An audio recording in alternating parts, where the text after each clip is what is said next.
Welcome to one of the most disturbing cases recorded in the history of antebellum Louisiana. Before we begin, I invite you to leave in the comments where you're watching from and the exact time you're listening to this narration. In 1847, Magnolia Ridge Plantation stood as a monument to wealth under the ownership of Mrs. Eleanor Beaumont, a young widow whose husband's suspicious death had left her sole mistress of 300 acres and 47 enslaved souls.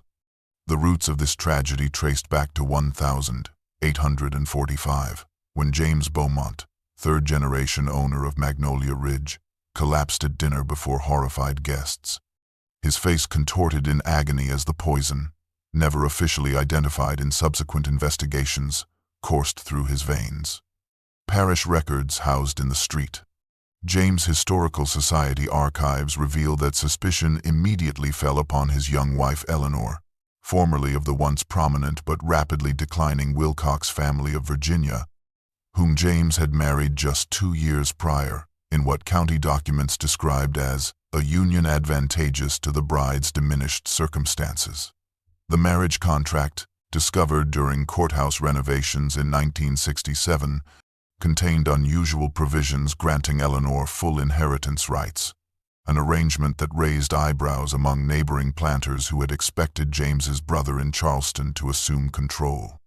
Ledgers meticulously maintained by the plantation overseer William Hargrove documented that despite whispered accusations at Sunday services and pointed exclusions from local society events, Eleanor demonstrated unexpected acumen in agricultural matters, maintaining and even increasing the plantation's cotton yields through the acquisition of additional field hands at the notorious New Orleans slave market. Among these purchases in late 1846 was a man recorded simply as Solomon, transferred from the financially troubled Fairchild Plantation, with the unusual notation, "Exceptionally strong build with uncommon literacy, purchased above market value upon special recommendation, to be watched carefully." Eleanor's personal diary, later recovered from beneath the floorboards of the main house in 1934, recorded her first significant notice of Solomon occurred during an evening inspection of the quarters, when she observed him by candlelight, hunched over a volume of Milton's Paradise Lost, stolen from her husband's library, his fingers tracing the lines of forbidden verse with a reverence that, as she wrote, stirred something unexpected within my breast.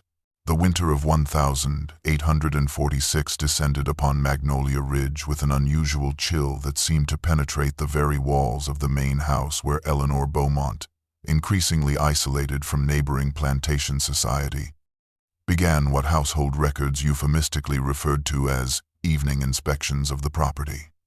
Esther Johnson, a house servant whose testimony was recorded by the Louisiana Negro Historical Commission in 1891, recounted how the mistress would wrap herself in a dark cloak and move like a shadow through the grounds, lingering longest near the male quarters, claiming to ensure discipline was maintained through unexpected visitation.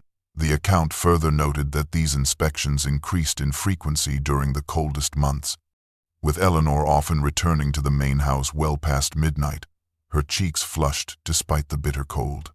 Eleanor's diary entries from this period, discovered during the 1934 renovations of the plantation's remains, contain increasingly cryptic references to what she termed philosophical discussions with S. One entry, dated January 17, 1847, reads, "Tonight we spoke of freedom. His understanding of Milton surpasses any scholar I encountered in Richmond society. When our hands touched upon the book's spine, I felt a current that should frighten me, yet instead awakens something dormant." By February, the plantation's financial ledgers show an unusual reallocation of resources, with Solomon inexplicably transferred from field labor to household duties, a move that Overseer Hargrove's correspondence to the absent plantation manager described as economically disadvantageous and contrary to established management principles. Eleanor's diary grows more guarded yet, intimate in its revelations, with references to moments stolen between dusk and dawn, and an education of the body and soul, unlike any I believed possible. Parish records indicate that by March, Eleanor had officially designated Solomon as her personal attendant, a position without precedent at Magnolia Ridge, affording him a small room adjacent to the library, rather than the cramped quarters shared by other enslaved men. The spring inventory of 1,847, discovered in the state archives during a cataloging project in 1952, reveals unusual purchases, finer clothing for a male servant, books of poetry, and a small writing desk delivered to the quarters adjacent to the mistress's chambers, silent testimony to a relationship evolving beyond the rigid boundaries that defined the plantation's social order. Spring blossomed across Magnolia Ridge in 1847, the sweet scent of magnolias unable to mask the growing undercurrent of suspicion that spread through the plantation like creeping vines.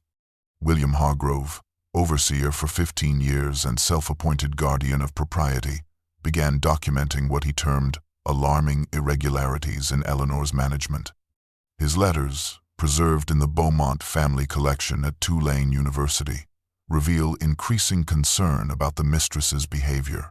In correspondence dated April 12 to Eleanor's brother Frederick Wilcox in New Orleans, Hargrove wrote, "Your sister exhibits behaviors unbecoming to her station, improper conduct and unusual familiarity with property that threatens the foundation of discipline upon which this enterprise rests."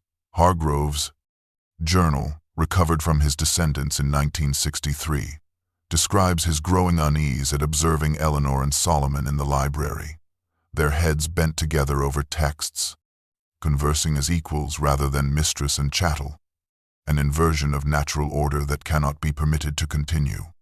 Meanwhile, interviews conducted for the Federal Writers Project in 1936 with Delia Washington, formerly enslaved at Magnolia Ridge, revealed the shifting dynamics among the enslaved population. Solomon walked different, talked different, had books, had shoes when others went barefoot. Some nights he'd vanish, and the women whispered he was called to the big house. Some hated him for it, others watched him close, hoping to learn whatever secret had lifted him up. The most compelling physical evidence of the relationship emerged during the archaeological excavation of the plantation ruins in 1975, when Louisiana State University researchers discovered a sophisticated network of concealed pathways connecting the main house to remote sections of the slave quarters. Most significantly, beneath what had been the estate's south garden, archaeologists uncovered a small room accessible only through a trapdoor hidden by an ornamental sundial. This space, approximately 8 feet square with plastered walls, yielded personal artifacts belonging to both Eleanor and Solomon, a silver hairbrush bearing Eleanor's initials, fragments of poetry written in 2 distinct hands on quality paper, and a hand-carved wooden figurine of a woman with distinctly Congolese design elements but incorporating European dress, suggesting a merging of cultural traditions that mirrored the forbidden relationship itself. The excavation director's field notes observed that the room's location, equidistant between the main house and quarters, symbolizes a literal middle ground in an environment that permitted no such compromises. The summer heat of 1,847 bore down upon Magnolia Ridge with an oppressive weight that seemed to mirror the growing scrutiny Eleanor faced from neighboring plantations. Records from the street. James Parish Agricultural Society meetings reveal pointed remarks from Samuel Thornton of Willow Creek Plantation about the unusual liberties afforded to slaves at Magnolia Ridge that threatened to destabilize our collective enterprises. Church records from Street. John's Episcopal Parish, uncovered during a 1968 archival restoration project, document Reverend Thomas Whitfield's 2 pastoral visits to Eleanor in June and July, ostensibly to counsel her regarding what the parish register cryptically termed improper household arrangements contrary to divine ordering of society. Most significantly, the detailed records of Martha Wells, midwife to both plantation families and enslaved women throughout the parish, began documenting concerning observations during her regular visits to Magnolia Ridge. Her private journal, discovered hidden inside a false bottom of her medicine chest in 1921, noted with growing alarm, moves freely among quarters where young women are housed. Unprecedented access granted by mistress.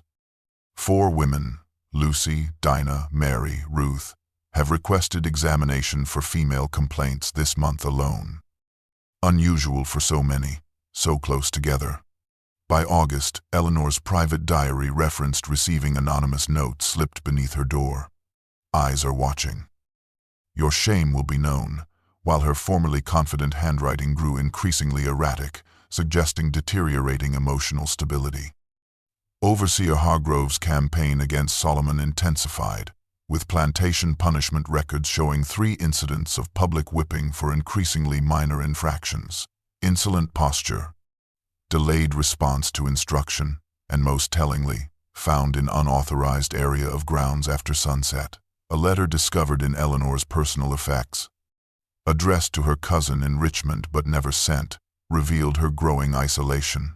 I find myself surrounded by watching eyes, judging faces. The walls themselves seem to whisper accusations. Only in S' presence can I breathe without constraint, yet our every interaction becomes grist for the rumor mill.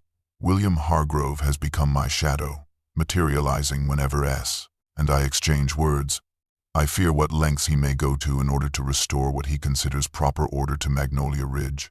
The crimson and gold leaves of autumn, 1847, heralded a season of significant developments at Magnolia Ridge, beginning with Martha Wells' journal entry of September 12, which documented, "Examined Lucy today, confirms with child approximately 8 weeks along.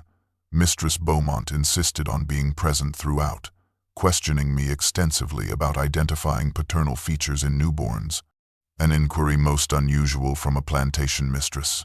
Eleanor's diary entries from this period, partially damaged by water but meticulously restored by conservators at the Louisiana Historical Society in 1948, revealed escalating emotional turbulence. S belongs to me alone, yet I observe how the women watch him, how they find excuses to cross his path. Lucy especially. With her knowing glances, I see the conspiracy forming between them in silent exchanges. Archival records from Maison Blanche, Mercantile in New Orleans, preserved as part of their bicentennial collection, show Eleanor's unusual series of purchases throughout October and November.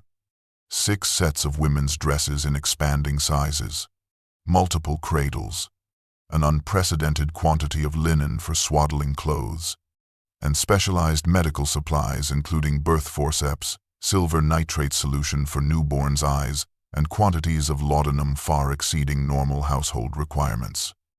Most telling was her order for a specialized ledger book with printed headers for tracking maternal health progression and infant development characteristics, suggesting preparation not for a single birth but for multiple deliveries. Meanwhile, Solomon's influence among the enslaved population grew considerably, with Overseer Hargrove's increasingly frantic reports to Eleanor's brother describing clandestine gatherings after work hours, where the field hand S shares forbidden knowledge of letters and scripture, creating dangerous notions of equality. Testimony collected in 1873 from Jeremiah, formerly enslaved at Magnolia Ridge, described these evening sessions. Solomon taught reading from scraps of newspaper and Bible pages, taught us our true worth as men and women, spoke of a day coming when chains would break. But strangest was how he talked about the children yet unborn, said they would be different, special somehow. Said Mistress Eleanor knew this too. By December, Martha Wells' journal documented examinations of 6 more women: Dinah, Mary, Ruth, Sarah, Esther, and Josephine, each confirmed pregnant, each showing initial signs within weeks of each other, a pattern Wells described as unprecedented in my 30 years of midwifery, suggesting either extraordinary coincidence or deliberate orchestration of a nature I dare not contemplate. The bitter chill of January 1848 brought a devastating revelation to Magnolia Ridge, when Eleanor, having summoned Martha Wells for what plantation records termed a comprehensive health assessment of female workers, discovered the full extent of what the midwife's journal described as an unprecedented situation: 7 women, all between 3 to 4 months with child, all exhibiting similar symptoms and progression. The hidden pages of Wells's journal, sewn into the binding and only discovered during the 1921 examination of her effects, documented Eleanor's reaction in unflinching detail. Mistress B stood motionless as I confirmed the 7th pregnancy, then seized a porcelain vase, shattering it against the wall before turning to her house servant with frightening stillness, stating, "Bring Solomon to me."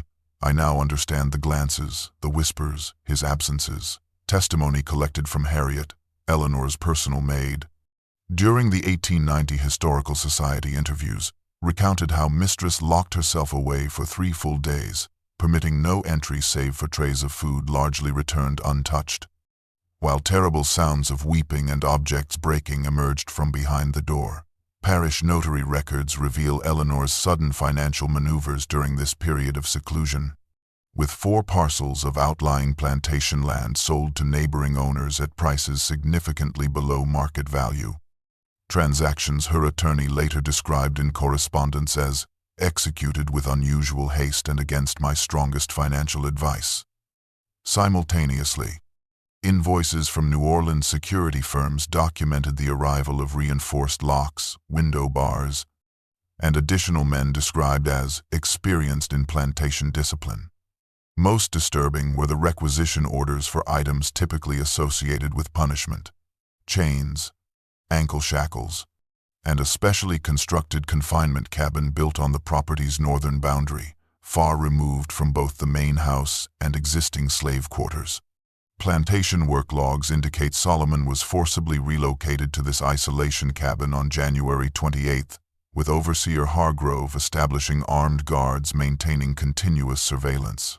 February 1848 marked Eleanor Beaumont's rapid psychological deterioration, evidenced through diary entries that Louisiana State University psychiatrists later characterized as displaying increasing paranoia, obsessive documentation, and delusional thinking. Her handwriting, once elegant and controlled, deteriorated into frantic scrawls, with one page containing only "Solomon's seed spreads, I must understand, I must control," repeated 17 times. Plantation expenditure records document the hasty conversion of the Eastern Tobacco drying barn into what Eleanor termed a maternal observation ward, where all 7 pregnant women were forcibly relocated. Architectural assessments of the remaining foundation conducted in 1967 revealed the structure had been modified with a central elevated platform, surrounded by 7 individual cells arranged in a semicircle, allowing for constant observation of the women. A letter discovered in 1,956 inches, the Louisiana Medical Society archives from Dr. Jonathan Harris, the plantation physician, to his colleague at Tulane Medical College, expressed grave concern. Mrs. Beaumont exhibits a manic preoccupation with bloodlines and heritage entirely beyond reason. She demands daily measurements of the women's abdomens, records fetal movements with scientific precision, and speaks of controlled breeding experiments as if discussing livestock rather than human beings. When I suggested moderate rest might improve her constitution, she accused me of conspiring to undermine what she terms research essential to understanding Negro biological characteristics. I fear her mental faculties are significantly compromised. Concurrently, Solomon endured public humiliation, forced to stand shackled in the plantation yard while wearing a wooden sign bearing the word "Defiler." Yet accounts collected by abolitionist William Lloyd Garrison's associates in 1855 from 3 formerly enslaved individuals who had escaped Magnolia Ridge described how even in chains, Solomon maintained dignity that inspired us all. When ordered to confess his sins before the assembled workers, he instead recited passages from Job about unjust suffering, causing Mistress to order him gagged. Eleanor's monitoring obsession extended to creating a classification system for the pregnant women, with recovered documents showing she assigned each a letter and number, recording in a leather-bound ledger their every physical change, food consumption, and even their dreams, which she required them to recount each morning, creating what her increasingly disturbing entries called the most complete record of intergenerational biological inheritance ever compiled in our modern age. March and April of 1848 transformed Magnolia Ridge into what Martha Wells's journal described as a grotesque parody of a lying-in hospital, as the 7 enslaved women gave birth in rapid succession over a span of 22 days. The midwife's detailed accounts, which historians at Tulane University later described as unprecedented documentation of the psychological deterioration of a plantation mistress, revealed that Eleanor demanded to be present at each delivery, positioned at the foot of the birthing pallet with her leather-bound observation journal open before her. Wells recorded with growing horror how Mistress Beaumont examines each infant with cold clinical precision before the cord is even severed, measuring skull circumference, noting skin tone gradations, and documenting facial features with scientific detachment, while mothers weep for first contact with their children. Most disturbing were Eleanor's methodical notations regarding the infant's resemblance to problem spack Solomon, with her journal entries categorizing specific features. Subject C's male offspring exhibits S's distinctive brow ridge and left ear formation, and Subject F's female child displays the same unusual eye spacing and upper lip curvature characteristic of S's facial structure. Parish birth records, normally perfunctory for enslaved individuals, reveal Eleanor's unprecedented step of personally registering each child with names derived from Solomon's: Solomon James, Solomon John, Sarah Sol, Soline, Solomon Moses, Solomon David, and Solomon Ruth. Court testimony from the 1850 investigation, initiated after Eleanor's disappearance, included accounts from multiple witnesses describing the ritual Eleanor established for each birth, forcing Solomon to be present, bound in chains and positioned where he could observe but not speak or touch the infants. Abraham, an enslaved stable hand who later provided testimony to abolitionists, recounted how Mistress would hold each newborn before Solomon's face, speaking in strange, calm tones about bloodlines and heritage, while tears streamed silent down his face. The midwife's final journal entry from this period observed that a profound transformation has occurred in Mistress Beaumont. She refers to the infants as the collection or the specimens, handling them as one might geological samples, documenting feeding responses, crying patterns, and reflexes while remaining utterly unmoved by their humanity or by the anguish of mothers permitted only limited access to their own children. May 1848 witnessed the birth of organized resistance at Magnolia Ridge, as Eleanor's increasingly sadistic treatment catalyzed unprecedented unity among the enslaved population. Archaeological excavations conducted in 2003 by Tulane University revealed a sophisticated meeting place beneath the floorboards of the sugar processing shed, where archaeologists discovered small clay tokens inscribed with West African Adinkra symbols traditionally representing concepts of freedom and resistance. Martha Wells's journal documented subtle yet systematic acts of sabotage that plagued the plantation. Food prepared for the main house frequently spoils before serving. Equipment essential for spring planting found damaged beyond repair. Medical supplies I require for the mothers and infants disappear despite secure storage.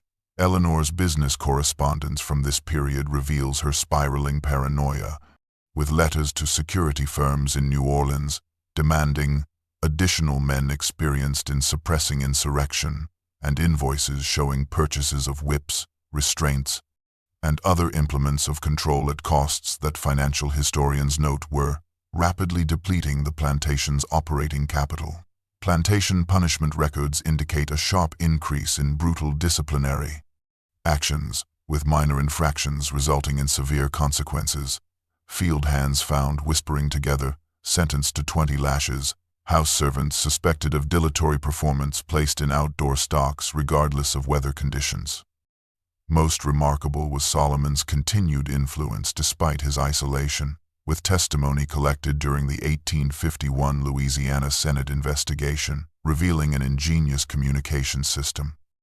The 7 mothers, though confined, were permitted limited movement to care for their infants, becoming message carriers through a system of knotted strings hidden in the infant's swaddling clothes. The patterns of knots representing letters Solomon had taught them in secret. Harriet's testimony described how Solomon created a silent language, arrangements of everyday items, laundry hung in certain patterns, work songs with altered lyrics, that passed instructions across the plantation without white folks understanding. The first blood of open conflict stained Magnolia Ridge on the 12th of June, 1848, when Overseer William Hargrove's body was discovered near the slave quarters perimeter, his throat severed with surgical precision by his own straight razor, a prized possession he reportedly carried always on his person. Parish sheriff records detail Eleanor's frantic correspondence demanding immediate investigation, with one letter promising substantial reward for evidence leading to the apprehension of the savage responsible for this unconscionable act. Plantation account ledgers, however, reveal Eleanor privately commissioned what was euphemistically recorded as enhanced interrogation equipment rushed from New Orleans, including thumbscrews and a metal chair with restraints positioned over an open flame.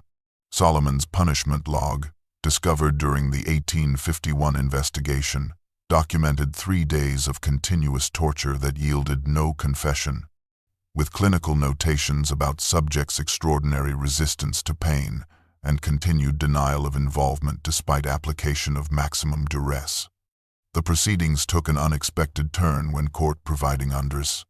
Transcripts from July 3rd recorded the testimony of Isaiah, an elderly blacksmith who had been at Magnolia Ridge for 27 years, who appeared before Eleanor with self-inflicted cuts on his hands, claiming, "I killed the overseer.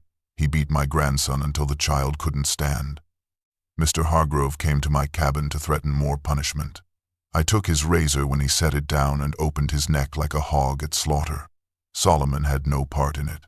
Archaeological excavations conducted in 1992 at the execution site identified in Eleanor's private correspondence revealed bone fragments bearing cut marks consistent with extended torture rather than swift place. Execution, including evidence of methodical joint disarticulation while the victim remained alive. Most disturbing was the discovery of a woman's gold filigree hairpin embedded in one vertebra, matching the description of Eleanor's distinctive hair ornaments documented in her personal inventory and suggesting, as the archaeological report concluded, direct and intimate participation of the plantation mistress in the punishment ritual, positioning her not merely as observer but as active participant in prolonged torture that far exceeded standard plantation justice, even by the brutal standards of the period. August 1848 marked Eleanor's descent into methodical scientific obsession, evidenced by the leather-bound journal recovered from the plantation ruins, containing detailed observations of the 7 infants organized according to what she termed the Beaumont classification of hereditary characteristics in mixed blood specimens. Her notations documented each child's development with disturbing precision, cranial measurements taken weekly, reflexive responses to various stimuli, early vocalizations categorized by pitch and duration, and detailed sketches of facial features annotated with references to both Solomon's attributes and her own family's traits. Louisiana State University archives yielded Eleanor's extensive correspondence with Dr. Samuel Cartwright, a New Orleans physician whose controversial theories on racial differences had earned him both scientific notoriety and academic criticism. Their exchanges, catalogued in 1963 during a comprehensive review of antebellum medical ethics, revealed Eleanor's growing conviction that she had stumbled upon an unprecedented opportunity to document hereditary transmission across racial boundaries, while Dr. Cartwright encouraged her to implement what he called differential environmental conditions to test developmental adaptability. Plantation supply records confirm Eleanor's implementation of these suggestions through, quote, orders for specialized feeding equipment and the construction of what architectural historians later identified as experimental living spaces with deliberately varied conditions. One consistently overheated, another maintained at unusually cool temperatures, a third with severely restricted light exposure. Most heartbreaking were the oral histories collected by WPA researchers in the 1,930 seconds from descendants of two mothers who escaped north after the plantation's destruction. These accounts described a sacred pact formed among the 7 women, who despite their forced separation managed to establish a rotation system through the laundry workers, temporarily switching infants among themselves to confound Eleanor's meticulous documentation and shield individual children from the most extreme experimental conditions.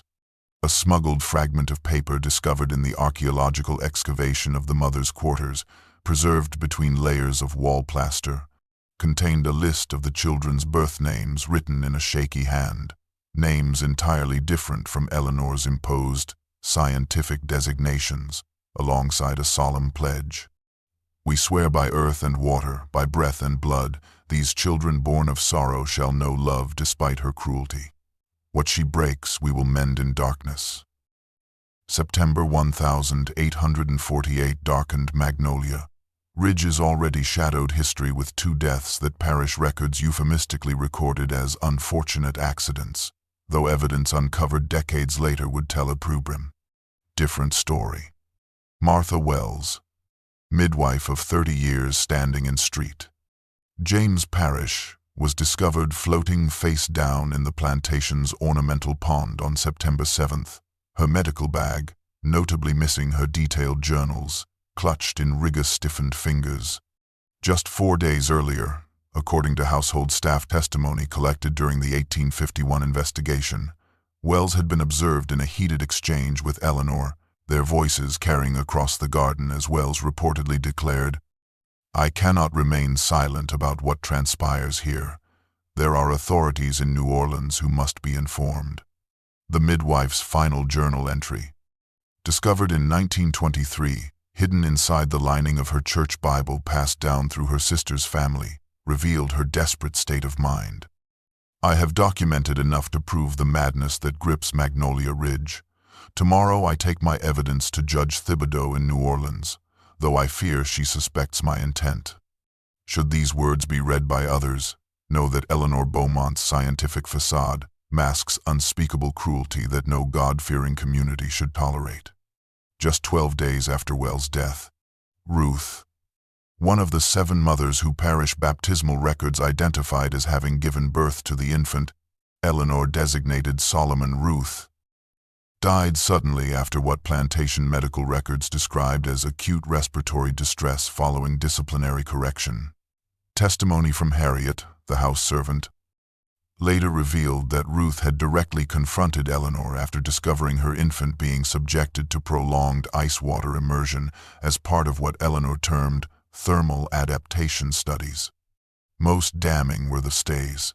Plantation financial records submitted during the subsequent investigation, showing Eleanor's purchases from Lafitte's apothecary in New Orleans had escalated dramatically in the preceding month, including quantities of laudanum, sufficient for a household, 3 times Magnolia Ridge's size, and multiple purchases of arsenic, ostensibly for rodent control and medical research purposes.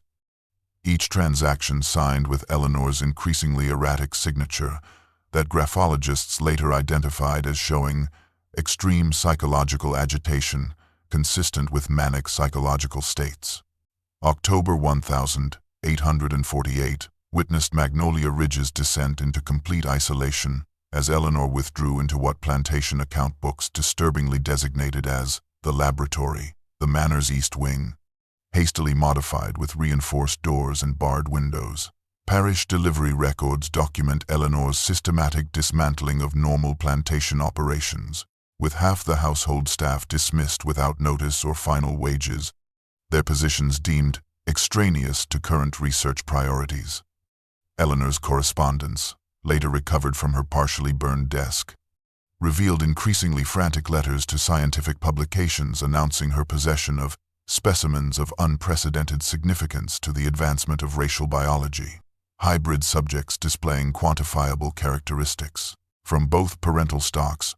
The plantation's visitor log, maintained by tradition at the front gatehouse, showed 17 visitors denied entry during this period, including her own physician, the parish priest, and representatives from neighboring plantations concerned by reports of deteriorating conditions. Most significant was the letter discovered in 1963 among the personal effects of Frederick Wilcox, Eleanor's brother, describing his aborted attempt to visit in mid-October. I was refused entry to my own family's property by armed men who claimed to act on Eleanor's direct orders. Through the gate I glimpsed my sister briefly on the main house balcony. I scarcely recognized her. Her once immaculate appearance has given way to wild disarray, hair unbound, wearing what appeared to be a laboratory apron stained with substances I dare not speculate upon. When she noticed my presence, rather than welcoming her only living family, she retreated inside, shouting orders to secure the specimens and double the perimeter guard. The armed patrols circling the property boundaries give Magnolia Ridge the appearance not of a plantation but of a fortress or asylum. Meanwhile, testimony from Jeremiah, who escaped during the subsequent uprising, revealed Solomon had recognized the escalating danger. Solomon knew those babies wouldn't survive her experiments much longer. Using our hidden message system, he coordinated with those of us still working the fields, instructing us to gradually stockpile supplies, food, blankets, medicines stolen from the storerooms, and hide them along the North Creek bed.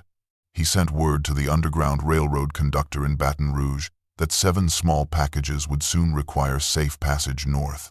The insurrection that would forever mark Magnolia Ridge's place in Louisiana's troubled history ignited on the 14th of November 1848, triggered by what courthouse depositions later identified as Eleanor's decision to separate the infant designated Solomon Moses for what her laboratory notes termed cranial capacity assessment requiring specialized equipment in the main house surgical suite.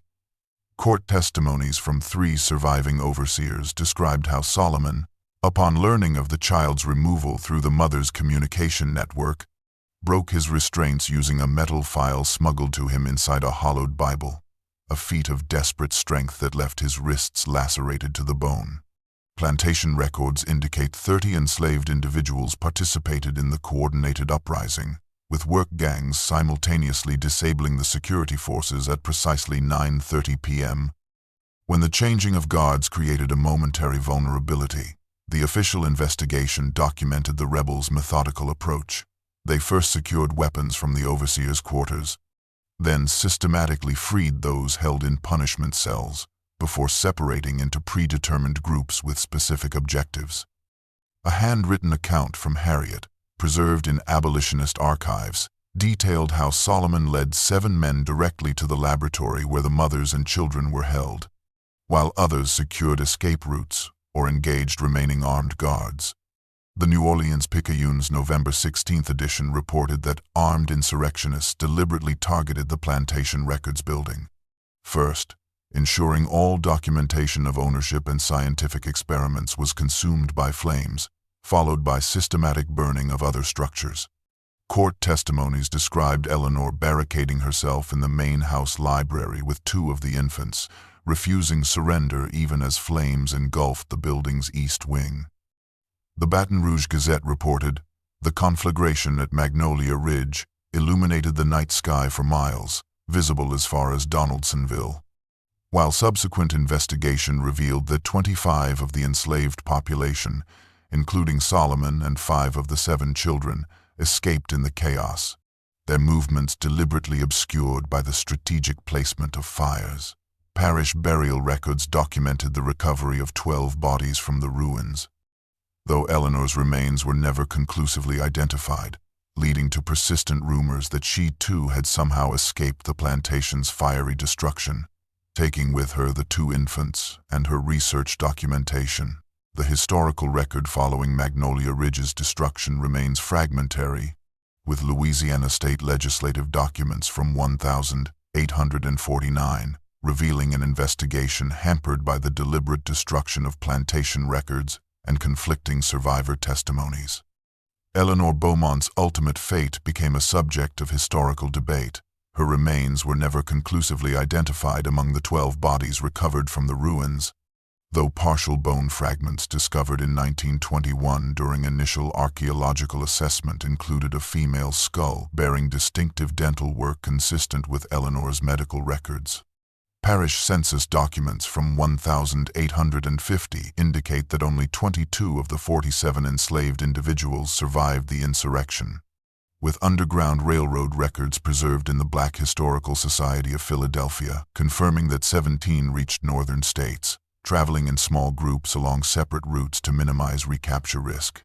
The most significant historical discovery came in 1921, when historian Clara Jenkins, researching antebellum medical practices, uncovered Martha Wells's complete journal hidden within the false bottom of the midwife's traveling case, preserved by Wells's niece who had maintained the family secret for decades. The journal's final pages documented Wells' correspondence with abolitionist networks and confirmed that Solomon and 4 of the 7 children, identified by their birth names rather than Eleanor's scientific 17 designations, successfully reached Canada by 1850, settling near Toronto within a community of formerly enslaved Americans. Archaeological excavations conducted in 1972 revealed that Magnolia Ridge had been constructed atop an earlier Chitimacha tribal burial ground, with several plantation structures deliberately positioned over sacred sites, adding what the archaeological report termed another dimension of historical desecration to land already saturated with suffering. Perhaps most poignant was the 2018 visit documented by Elise Johnson, a Toronto schoolteacher who traced her ancestry to Solomon and one of the 7 mothers, who wrote, "Standing where Magnolia Ridge once dominated the landscape, now just scattered foundation stones being reclaimed by Louisiana vegetation, I felt a profound unease that transcended simple historical awareness. The ground itself seems to hold memory here, as if the very soil absorbed the pain and resistance of those who lived and died upon it. Yet alongside that heaviness, I sensed something like vindication, the plantation's grand ambitions reduced to ruins, while the descendants of those it sought to exploit live on, their blood carrying forward the legacy of those who refused to be merely specimens in someone else's monstrous experiment."